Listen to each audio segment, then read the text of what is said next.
Hi dears, welcome to Next Level School. আজি মই class 10 অসমীয়া সাহিত্য চয়নিকা নতুন এই পাঠ্যপুথিৰ পৰা প্ৰথমটো চেপ্টাৰ বৰগীত এই চেপ্টাৰটোৰ পৰা হাফ ইয়াৰলি 2026ত কেন ধৰণৰ প্ৰশ্ন তোমালোকে পঢ়িবা সেইসমূহ তোমালোকক দেখুৱাই দিম চোৱা আৰু এই প্ৰশ্নসমূহ সচৰাচৰ পৰীক্ষাত দেখা পোৱা যায় বৰগীত লিখিছিলে শ্ৰী শ্ৰী মাধৱদেৱে তাৰ পিছত ইয়াৰ পৰা তোমালোকে পঢ়িবা এইখিনি বস্তু পঢ়িবা শ্ৰী শ্ৰী মাধৱদেৱ এই চিন্দিয়াখিনি তোমালোকে পঢ়িবা নৱবৈষ্ণৱ ধৰ্মৰ অন্যতম প্ৰচাৰক শ্ৰী শ্ৰী মাধৱদেৱৰ লখিমপুৰ জিলাৰ নৰনাৰায়ণৰ তেলেকু পুখুৰীত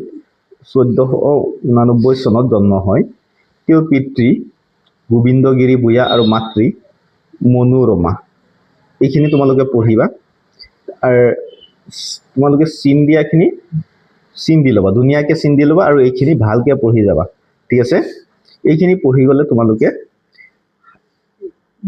এইটো চেপ্টাৰৰ পৰা অহা প্ৰত্যেকটো প্ৰশ্নৰ উত্তৰ ধুনীয়াকৈ দিব পাৰিবা কোনো অসুবিধা নহয় ঠিক আছে এইখিনি চিন্দি লোৱা তাৰ পিছত তোমালোকে চোৱা বৰগীত এইখিনি পঢ়িবা ঠিক আছে এইখিনি পঢ়িবা চিন্দিয়াখিনি বিশেষকৈ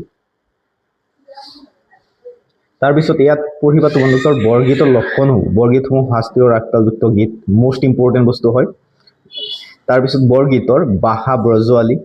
বৰগীতসমূহ ভক্তিমূলক তথা ঈশ্বৰ মহাত্মা প্ৰকাশ তাৰ পিছত বৰগীতসমূহ মূলতঃ ভক্তিৰ প্ৰদান যদিও তাত হাস্য শান্ত বাৎসল্য আদি ৰসৰো সমাৱেশ ঘটিছে মাধৱদেৱৰ বৰগীতসমূহৰ গায়কৈ শিশু কৃষ্ণৰ লীলা বিষয়ক অসমীয়া সমাজৰ ঘৰুৱা পৰিৱেশৰ চিত্ৰ একোখনিত ইয়াত চিত্ৰিত হৈছে তাৰ পিছত তোমালোকে পঢ়িবা এই বস্তুখিনি পঢ়িবা এইখিনি পঢ়িবা ঠিক আছে তাৰ পিছত বৰগীতসমূহ ব্ৰজৱালী ভাষাৰ মূল ভেটি হৈছে মৈথিলী একদম মোষ্ট ইম্পৰ্টেণ্ট এইটো পৰীক্ষাত আহে তাৰ পিছত বাপ বিষয়ক প্ৰশ্ন এইটো ইয়াৰ পৰা তোমালোকে চাবা বাপ বিষয়ক প্ৰশ্ন ইয়াৰ পৰা চাবা চমুকৈ উত্তৰ দিয়া নেৰিবা বান্ধৱ মোক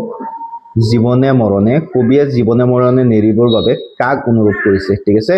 এইটো পঢ়িবা একদম ইম্পৰ্টেণ্ট হয় তাৰ পিছত তোমালোকে পঢ়িবা খৰটো নালাগে খৰটো নপঢ়িলেও হ'ব তোমালোকৰ তাৰ পিছত তোমালোকে গড়টো নালাগে তাৰ পিছত পঢ়িবা ঘ তোমাৰ পাঠ্য বৰগীতটি কোনে ৰচনা কৰা ঠিক আছে ইম্পৰ্টেণ্ট কুৱেশ্যন আহে পৰীক্ষাত তাৰ পিছত বৰগীতটি কি ৰাগত বন্ধা আছে মোষ্ট ইম্পৰ্টেণ্ট কুৱেশ্যন তাৰ পিছত কবিয়ে বান্ধৱ বুলি কাক সম্বোধন কৰিছে ইম্পৰ্টেণ্ট প্ৰশ্ন চাবা তাৰ পিছত মুখপাহ মানে কি নালাগে তথাপিও পঢ়ি থবা 1 মাৰ্কৰ প্ৰশ্ন হয় তাৰ পিছত বৰগীতটিৰ মূল ভাৱ লিখা এটা একদম মোষ্ট ইম্পৰ্টেণ্ট পঢ়িবা ঠিক আছে হাফ ইয়াৰলি কাৰণেতো আৰু ইম্পৰ্টেণ্ট ঠিক আছে তাৰ পিছত তোমালোকে পঢ়িবা বৰগীতটিৰ ৰচকৰ চমু পৰিচয় দিয়া ইমান ইম্পৰ্টেণ্ট নাই তাৰ পিছত তোমালোকে পঢ়িবা 4 নম্বৰ প্ৰশ্নৰ পৰা তোমালোকে পঢ়িবা পঢ়টো পঢ়িবা সহস্ৰ বয়নে যাৰ নাপৱন্ত সীমা অদমে জানিব কেনে তোমাৰ মহিমা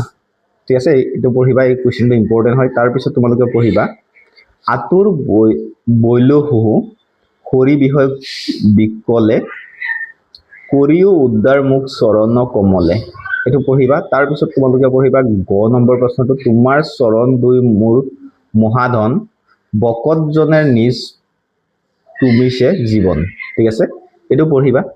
তাৰ পিছত আৰু এটা প্ৰশ্ন ইম্পৰ্টেণ্ট আছে 5টো নালাগে 6টো পঢ়িবা বৰগীতটি 4টা লক্ষণৰ বিষয়ে লিখা অলৰেডি মই দেখুৱাই দিছো তাত চিন্দি আছে একদম ইম্পৰ্টেণ্ট ঠিক আছে তাৰ পিছত তোমালোকে পঢ়িবা ভাষা বিষয়ক ইয়াৰ পৰা পঢ়িবা তলত দিয়া শব্দকেইটাৰ আধুনিক ৰূপ লিখা একদম মোষ্ট ইম্পৰ্টেণ্ট এই শব্দকেইটাৰ আধুনিক ৰূপ তোমালোকে পঢ়ি ল'বা ঠিক আছে এইখিনি আছিলে আজিৰ ভিডিঅ'টো চাই পেলাই যদি ভাল পালা প্ৰথমতে ভিডিঅ'টো লাইক কৰিবা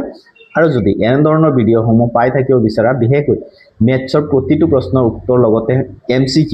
যদি পাব বিচাৰা বিশেষকৈ MCQ যদি পাব বিচাৰা তেতিয়াহ'লে চেনেলটো ছাবস্ক্ৰাইব কৰি ৰাখিবা মই MCQ একদম খুব কম সময়ৰ ভিতৰত মেথছত যিখিনি MCQ থাকে বা আহে প্ৰত্যেকটো MCQ তোমালোকক মই দিবলৈ যত্ন কৰিম ঠিক আছে এইখিনি আছিল আজিৰ ভিডিঅ'টো চেনেলটো ছাবস্ক্ৰাইব কৰি ৰাখিবা থ্যাংক ইউ